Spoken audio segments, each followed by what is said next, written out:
എല്ലാവർക്കും നമസ്കാരം. എല്ലാവർക്കും സുഖമാണെന്ന് വിശ്വസിക്കുന്നു. അപ്പോൾ മാൽദീവ്സിലെ അവസാനത്തെ എപ്പിസോഡാണ്. ഇത് അപ്ലോഡ് ചെയ്യാനായിട്ട് കുറച്ച് ലേറ്റായി. മാൽദീവ്സിൽ ടൗണിൽ കുറച്ച് കാണേണ്ട കുറച്ച് സ്ഥലങ്ങളുണ്ട്. എല്ലാം ഒരു മാൽദീവ്സ് എന്ന് പറഞ്ഞാൽ അറിയാമല്ലോ, ചെറിയൊരു സ്ഥലമാണ്. അതിൽ മാലി ടൗൺ എന്ന് പറഞ്ഞാൽ ആകെ ചെറിയൊരു സ്ഥലമാണ്. ഓക്കെ, അപ്പോൾ അതിൽ കാണേണ്ട സ്ഥലങ്ങൾ നമുക്ക് നടന്ന് തന്നെ പോകാവുന്നുള്ളൂ. ചെറിയ സ്ഥലങ്ങളിലാണ്. അപ്പോൾ അതൊന്ന് നോക്കിയിട്ട് വരാം. അപ്പോൾ ഞാൻ കുറച്ച് സ്ഥലങ്ങളൊക്കെ ഇങ്ങനെ നോട്ട് ചെയ്ത് വെച്ചിട്ടുണ്ട്. അപ്പോൾ അതിൻ്റെ ഇടയിൽ കാണുന്ന ചെറിയ സ്ഥലങ്ങളൊക്കെ ഞാൻ കാണിച്ചു തരാം കേട്ടോ. അപ്പോൾ ഇങ്ങനെ നടന്നു പോവുകയാണ്. ഈ കാണുന്നതാണ് പീപ്പിൾസ് മജ്ലിസ്, അതായത് ഇവിടുത്തെ പാർലമെൻറ്റാണ് മാലി ടൗണിൽ.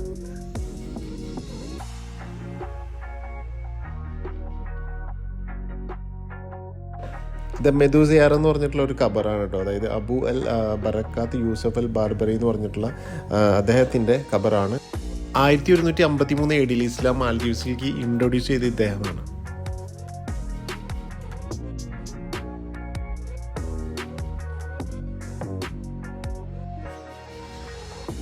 ദ മാലി ഫ്രൈഡേ മോസ്ക്, അതായത് ഓൾഡ് ഫ്രൈഡേ മോസ്ക് എന്നറിയപ്പെടുന്നൊരു പഴയൊരു മസ്ജിദാണ്. 1658 ഇത് പണി കഴിച്ചത്. ഇത് ഇവിടുത്തെ ഒരു ഓൾഡസ്റ്റ് ആയിട്ടുള്ളൊരു മോസ്കാണ് സിറ്റി ഓഫ് മാലിയിൽ. പള്ളിയുടെ ഫ്രണ്ടിൽ നോക്കുകയാണെങ്കിൽ നിങ്ങൾക്ക് ഖബർസ്ഥാനൊക്കെ കാണാവുന്നതാണ്.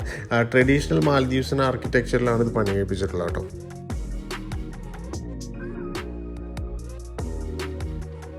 ഇതാണ് ഇവിടുത്തെ പ്രസിഡന്റ് ഒഫീഷ്യൽ ആയിട്ടുള്ള പാലസ് കേട്ടോ. മുളിയേജ് എന്നാണ് ഇതിനെ വിളിക്കുന്നത്, അതായത് പാലസ് എന്നാണ് അതിന്റെ മീനിങ്. ഇതിന് മുന്നേ കണ്ട ഫ്രൈഡേ മസ്ജിദിന്റെ തൊട്ടടുത്ത് തന്നെയാണ് കേട്ടോ അത്. ഇത് ഇവിടുത്തെ നാഷണൽ ആർട്ട് ഗാലറിയാണ്. നമുക്ക് ഫ്രീ ആയിട്ട് കാണാവുന്നതാണ് കേട്ടോ, ചാർജ് ഒന്നുമില്ല. Military office and this is Friday grand mosque, right? And this is the Sultan Park and the museum is this way to the left. നമ്മളിപ്പോൾ സുൽത്താൻ പാർക്കിന്റെ ഫ്രണ്ടിലാണ് കേട്ടോ ഉള്ളത്. നല്ലൊരു പച്ചപ്പുകളുള്ള നല്ലൊരു സ്ഥലം.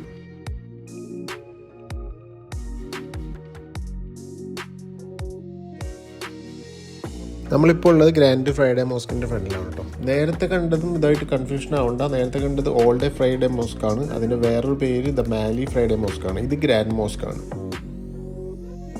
മാലി സിറ്റിയിലെ റിപ്പബ്ലിക് സ്ക്വയറിന് മുന്നിലാണ് നമ്മളിപ്പോൾ ഉള്ളത് കേട്ടോ. അപ്പോൾ ഇവിടെ മിലിറ്ററി ഓഫീസ്, അതേപോലെ പോലീസിൻ്റെ ഹെഡ് ക്വാർട്ടേഴ്സ്, ഇത് തുടങ്ങിയ ഗവൺമെൻറ് ബിൽഡിങ്സ് ആണ് ഇവിടെ ഉള്ളത്.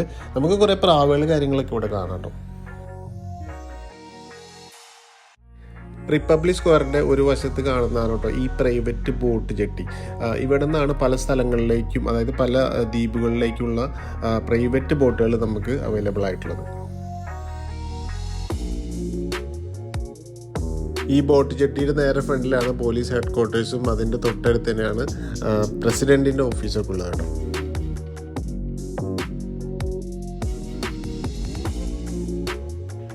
കിങ് സൽമാൻ മസ്ജിദ് മാലിയാണ് നിങ്ങളിപ്പോൾ കാണുന്നത്. അതിൻ്റെ കൺസ്ട്രക്ഷൻ കോസ്റ്റൊക്കെ ഫണ്ട് ചെയ്തത് സൗദി അറേബ്യയാണ്. അപ്പോൾ അവിടുത്തെ രാജാവിൻ്റെ പേരാണ് കിങ് സൽമാൻ. അതുകൊണ്ട് അദ്ദേഹത്തോടുള്ള നന്ദി സൂചകമായിട്ട് ഇവർ പേരിട്ടതാണ് കിങ് സൽമാൻ മസ്ജിദ്.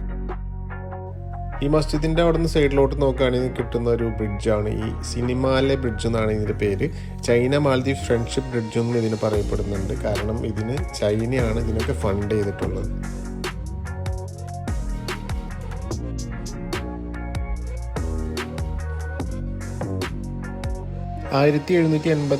കോറൽ സ്റ്റോൺസ് കൊണ്ട് നിർമ്മിച്ച ഒരു മസ്ജിദാണ് കേട്ടോ അത്.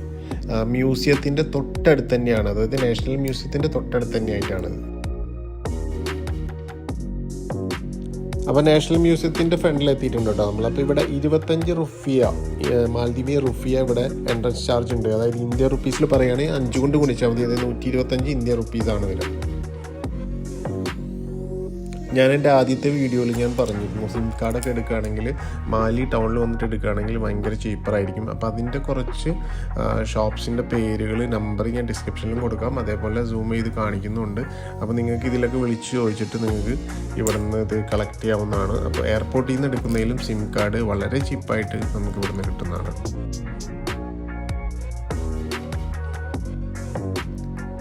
ഇവിടുത്തെ ഈ സിം കാർഡിൻ്റെയൊക്കെ ഷോപ്സൊക്കെ ഉള്ള ഈ സ്ട്രീറ്റിൻ്റെ പേരാണ് മാവിയോ മഗു. അതിൻ്റെ ഞാൻ സ്പെല്ലിംഗ് ഇവിടെ ടെക്സ്റ്റ് ചെയ്യുന്നുണ്ട്. അതേപോലെ നമുക്ക് സിം കാർഡ് കിട്ടാൻ വേണ്ടിയിട്ട് പാസ്പോർട്ട് മാത്രം കൊടുത്താൽ മതി കേട്ടോ.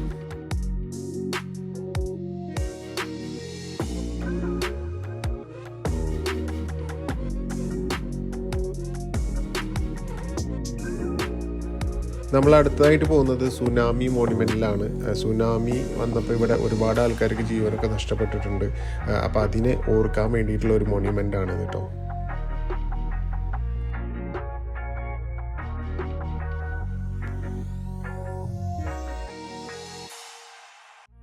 ഇത്രയും നേരം ഞാൻ നടന്ന് തന്നെയാണ് പോയത് കേട്ടോ. അപ്പോൾ നല്ല ടയർഡായിരുന്നു. അപ്പോൾ അതുകൊണ്ടൊരു ബൈക്ക് ടാക്സി വിളിച്ചു. ബൈക്ക് ടാക്സിയിൽ പോകുന്ന വഴിക്കുള്ള ചെറിയ കാഴ്ചകളാണ്. അപ്പോൾ നമുക്ക് ഈ ഫ്രണ്ടിൽ കാണുന്നതാണ് റസ്വാൻ ബീച്ച്. ഇതൊരു ആർട്ടിഫിഷ്യൽ ബീച്ചാണ്. അങ്ങനെ കുറച്ച് മുന്നോട്ട് പോയി വീണ്ടും ഫിഷ് മാർക്കറ്റ് കാണാൻ പറ്റി. ആവാസ് റൈഡ് എന്നുള്ള ഒരു ആപ്പിലൂടെ നമുക്ക് ബൈക്ക് ടാക്സി നമുക്ക് ബുക്ക് ചെയ്യാൻ വലിയ ചീപ്പറായിട്ട് നമുക്ക് പോകാവുന്നതാണ് കേട്ടോ. ഇപ്പം നമ്മൾ വന്നിരിക്കുന്നത് മറ്റൊരു ആർട്ടിഫിഷ്യൽ ബീച്ചിലേക്കാണ് കേട്ടോ. അപ്പോൾ ഇതിനെയാണ് ഒഫീഷ്യലായിട്ട് ആർട്ടിഫിഷ്യൽ ബീച്ച് മാലി എന്നറിയപ്പെടുന്നത്. ഇവിടെ നോക്കി കഴിഞ്ഞാൽ നമുക്ക് സിനിമാല ബ്രിഡ്ജൊക്കെ കാണാവുന്നതാണ്. മാലി ടൗൺ എന്ന് പറഞ്ഞത് മുന്നേ എൻ്റെ വീഡിയോയിലൊക്കെ പറഞ്ഞിട്ടുണ്ട് 1 കിലോമീറ്റർ വിഡ്ത്തും അതുപോലെ ഏകദേശം 2 കിലോമീറ്ററോളം വീതിയുള്ളൂ. അതുകൊണ്ട് തന്നെ നമുക്കൊരു ഇതൊക്കെ നടന്ന് പോവാം. ഉച്ചയ്ക്കൊക്കെ ആണെങ്കിൽ നല്ല വെയിലടിക്കും, അതുകൊണ്ട് തന്നെ ക്ഷീണം ഉണ്ടാവാനൊക്കെ സാധ്യതയുണ്ട്. ഇപ്പോൾ നമുക്ക് ബൈക്ക് ടാക്സിയൊക്കെ ഉപയോഗപ്പെടുത്താവുന്നതാണ്. അപ്പോൾ എൻ്റെ മാൽദീവ്സിലെ യാത്ര ഇവിടെ അവസാനിച്ചിരിക്കുകയാണ് കേട്ടോ. അപ്പോൾ ഞാൻ ഇവിടെ നിന്ന് തിരിച്ചു പോകുന്നത് അബുദാബിക്കാണ്. നിങ്ങളിപ്പോൾ കാണുന്നത് എയർപോർട്ടിൻ്റെ പുറത്തുള്ള കാഴ്ചകളാണ് കേട്ടോ. ഇപ്പോൾ ഈ എയർപോർട്ടിൽ നിന്ന് പുറത്തിറങ്ങുമ്പോൾ തന്നെ നിങ്ങൾക്ക് കിട്ടുന്നത് ഇവിടെ കടലാണ്. അപ്പോൾ മറ്റുള്ള എയർപോർട്ടുകളിലും എന്താ പറയുക മറ്റുള്ള രാജ്യങ്ങളിലൊക്കെ പോകുന്നതിൽ ഒരു വ്യത്യാസമായിട്ടുള്ളൊരു സ്ഥലമാണ് മാൽദീവ്സ്. അപ്പോൾ തീർച്ചയായും നിങ്ങൾക്ക് സാധ്യപ്പെടുകയാണെങ്കിൽ പോയി കാണണം. ഒരാൾ മാൽദീവ്സ് യാത്ര ചെയ്യുമ്പോൾ അത്യാവശ്യം വേണ്ട കാര്യങ്ങളൊക്കെ ഞാൻ ഉൾപ്പെടുത്തിയിട്ടുണ്ടെന്നാണ് എൻ്റെ വിശ്വാസം. കൂടുതലും ഞാൻ ഡിസ്ക്രിപ്ഷൻ ബോക്സിൽ നോക്കുകയാണെങ്കിൽ ഹോട്ടലിൻ്റെ ഡീറ്റെയിലും ചെറിയ ഹോട്ടൽസിൻ്റെ നമ്പേഴ്സ് കാര്യങ്ങളൊക്കെ ഞാൻ വയ്ക്കുന്നുണ്ട്. അപ്പോൾ അത് ചെറിയ ഹെൽപ്പാവെന്ന് വിചാരിക്കുന്നു. അപ്പോൾ ഇഷ്ടപ്പെടുകയാണെങ്കിൽ നിങ്ങൾ കമൻറ്റ് ലൈക്കൊക്കെ അടിക്കുക, സബ്സ്ക്രൈബ് ചെയ്യുക. അപ്പോൾ മറ്റൊരു വീഡിയോ ആയിട്ട് വീണ്ടും കാണുന്നവരേക്കും ബൈ ബൈ.